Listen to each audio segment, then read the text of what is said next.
on today's wrestling news, an AEW Megastar returns and teases a huge dream match. Will Ospreay Ricochet AEW Showdown off? An AEW star is set to miss time after getting injured at Forbidden Door. And a recently released WWE start was at AEW Forbidden Door. I'm Adam Wilborn. I'm Michael Hamflett. And this is the news. Yes, mainly Forbidden Door-centric morning news this morning. More on the after news later on today with, well, all the other stuff, basically. But there's only one place to start, Hamflett, and that is, of course, the return of Britt Baker, DMD. She came out immediately after Mercedes Money won the title versus title match against Stephanie Vaquer. There's Mercedes holding up both belts, and then DMD's music hits. Long Island explodes. She's back. Presumably set up, like I say, this dream match against Mercedes Moné. And Tony Khan subsequently tweeted, "Welcome back to AEW, Dr. Britt Baker, DMD, tonight at Forbidden Door. See you Wednesday in Chicago on TBS at Dynamite." So yes, Britt Baker will return on Dynamite later on this week. Great to see her back. Yeah, a couple of things here. First, Beach Break's looking like it's kicking ass. Yeah. But yeah, Britt Baker returning. The timing of which couldn't be better, ultimately. Not just for her, because Wembley's right around the corner. Oh, yes! She's not just mega smart because she became a dentist. The reaction that Mercedes Moné was getting during that match went full, I think, Long Island versus Boston. I don't know, like the crowd seemed to that's a good point. Kind of like they turned on Mercedes Moné, but I'm not sure necessarily if it was because of the work or because of the match so much as it was. As you can have, I think that's the problem. That's what I heard, individually chanted in every seat in the building. But yeah, whether or not it was Boston Long Island sports stuff or Mercedes Moné being this like kind of natural heel hiding within the babyface character she's portraying.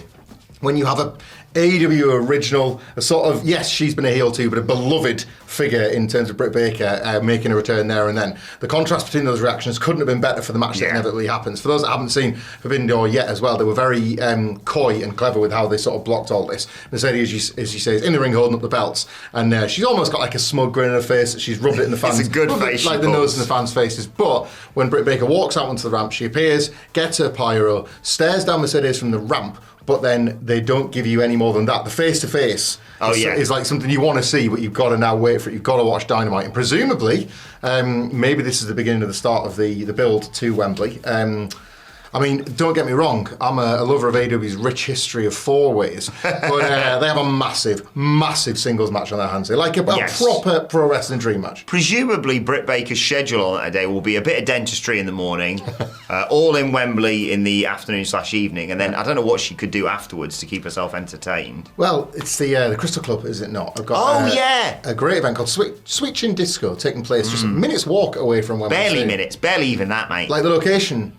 It's perfect. Perfect. The venue is great. Amazing. The Sweet Chin Disco guys put on a hell of a show. Yeah. And like it's almost as if they were like to partner up with anybody, like that they could do something beforehand. It could be there's some amazing bunch of guys could be like a warm up for the Sweet Chin Disco after All In, like I don't know, maybe a few hours before All In. Just a thought. People should probably stay tuned, shouldn't they? Yeah, keep your eye out for that one. Ricochet and Will Ospreay, another dream match that has been talked about. Obviously, should Ricochet indeed arrive in AEW at any point in the near future. There have been rumours that it might take place at Wembley just because of the status of the match and historically what it means to pro wrestling and how they kind of both helped elevate each other's careers as they were getting going back in 2016. And you're welcome, WCPW. The multiple times we saw it since, including one time with the top rope that was broken in WCPW. I prefer two ropes anyway, so not even bothered. But Fight for Select can say that for now, at least, that is not on the cards, quite surprisingly. The report says, quote, "For those asking, Ricochet and it also mentions Natalya are still technically under contract to WWE," and then goes on to say Ricochet has now been moved to the alumni section of WWE.com. Still under a WWE contract. Interesting. Not to say that that's not going to come to an end soon, but still on the books for now. The report continued, "We're told that AEW has a general outline for the top match they want at AEW All In for quite some time, and as of early this month, Ricochet Will Ospreay wasn't one of them." TV's sort of been pointing Ospreay in the direction of MJF. Yes. The Swerve Strickland match, obviously some people thought he was going to win the title, but that also felt as if Swerve was heading for Hangman Page. Basically, a lot of Hangman got teased on Kalish, didn't he? Did. A lot of the AEW upper tier feels like it's like getting slotted in quite nicely ahead of Wembley. You could guess the card. A lot of it, which is good. Matches. Which is good, which is what you want. But more trios matches. No.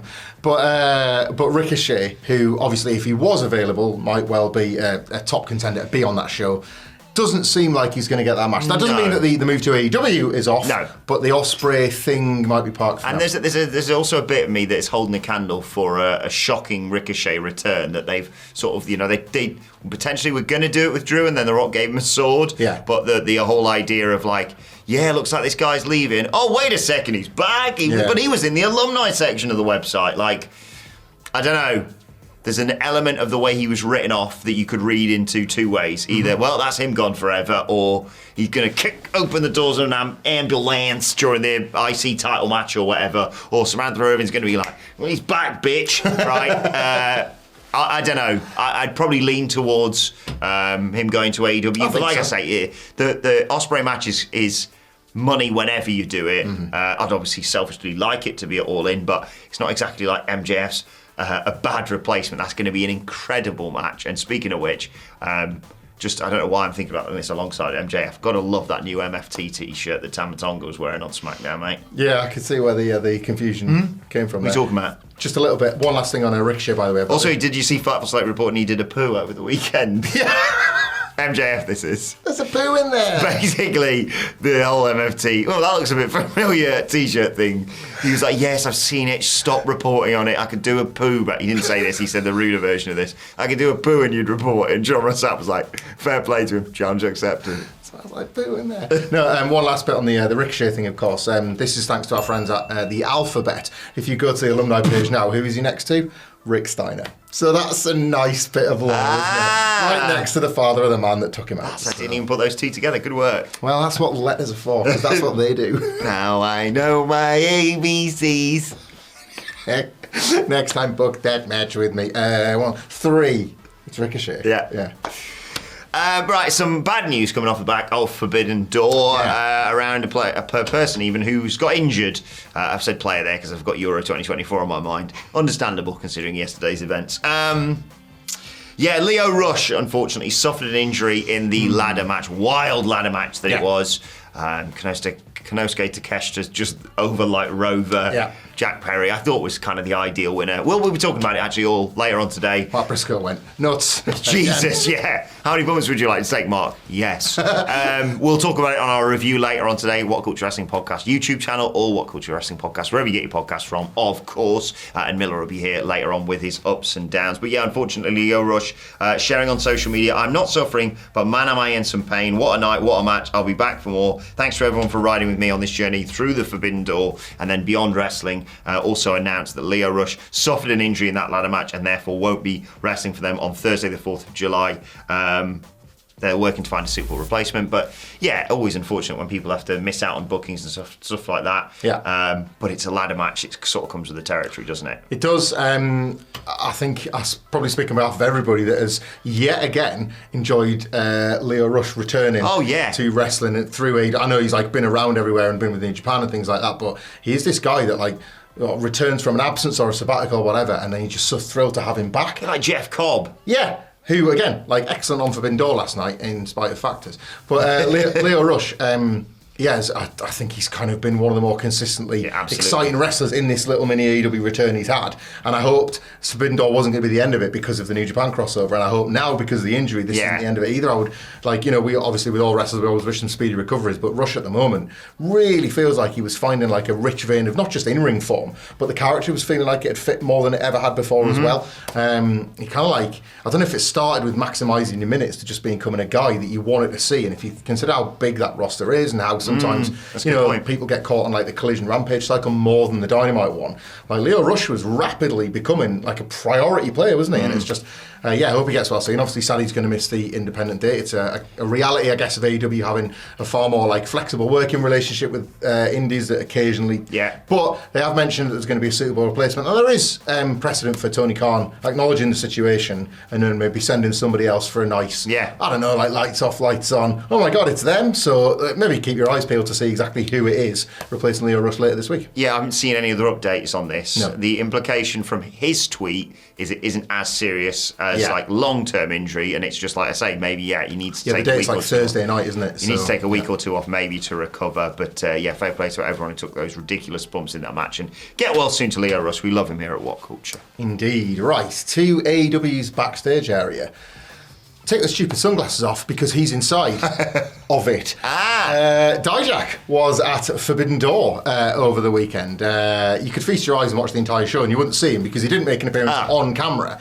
But he was indeed backstage. This is coming from Fight for Select, and the report cannily notes that Dijak didn't give them the information themselves. If you know, you know, watching all that X-nonsense over the weekend. But yeah, for those that missed it, just 24 hours after his contract concluded with WWE, he made his first appearance outside of WWE back on the independent scene. It was for Blitzkrieg Pro. They had I think it was their 6th annual luau show, one of their big events, and he made an appearance at the end, beating up all the baddies, that kind of stuff, in the full Dijak gimmick as well, like the sort of the black leather 80s throwback. Hope he keeps that. The aviators. I think it's the right one for him, isn't it? So he did all his sort of like signature spots, and now that he's kind of like back on the scene as Donovan Dijak. So he's got his name back. There is of course AEW law with a certain Kenny Omega regarding that first name now that he's got it back. But yeah, just backstage for now. No sort of update on if there was business purpose to the meeting. The old wrestler visiting friends. Are they ever really visiting friends? I bet he had a bag with him, and I bet it had gear in it. But yeah, Dijak very much back on the scene in every respect, including, as we've now been able to report, backstage at Forbidden Door.